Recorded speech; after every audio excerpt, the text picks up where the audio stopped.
शिवजन्मोत्सव सोहळा उत्साहात महापौर रुपाराणी निकम यांच्या उपस्थितीत बुधवार पेठेत जल्लोष. संयुक्त जुना बुधवार पेठेच्या वतीने आज शिवजयंतीनिमित्त आयोजित करण्यात आलेला शिवजन्मकार सोहळा अत्यंत उत्साहपूर्ण वातावरणात पार पडला. छत्रपती शिवाजी महाराजांच्या जन्मोत्सवाचे औचित्य साधत पेठ परिसर देशभक्तीच्या जयघोषाने दुमदुमून गेला.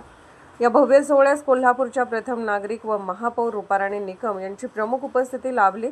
यासोबतच मधुरिमा राजू छत्रपती यांची विशेष उपस्थिती ही कार्यक्रमाची शोभा वाढवणारी ठरली.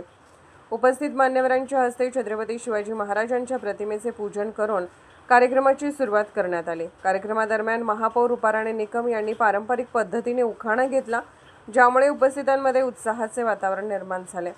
याचवेळी महापौरांचा वाढदिवस असल्याने त्यांच्या कार्याचा गौरव करत त्यांचा विशेष सत्कार करण्यात आला. उपस्थित नागरिकांनी त्यांना शुभेच्छांचा वर्षाव केला. शिवजन्मकाळ सोहळ्याच्या निमित्ताने विविध सांस्कृतिक कार्यक्रमांचे आयोजन करण्यात आले होते. महिलांचा उत्स्फूर्त सहभाग आणि पेठेतील नागरिकांचा मोठा प्रतिसाद यामुळे कार्यक्रमाला विशेष रंगत आली. देशभक्तीपर गीते, घोषवाक्य आणि शिवरायांच्या जयघोषाने परिसर दुमदुमून गेला.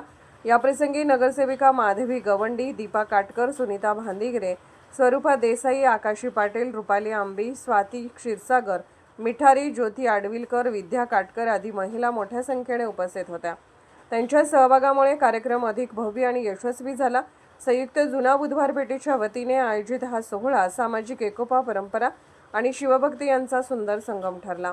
नागरिकांनी मोठ्या संख्येने उपस्थित राहून कार्यक्रमाला उत्स्फूर्त प्रतिसाद दिला.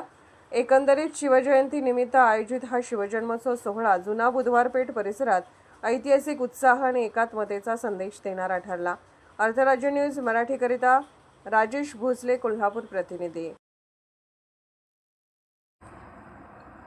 अर्थराज्य न्यूज चॅनलला लाईक करा, शेअर करा आणि सबस्क्राईब करा.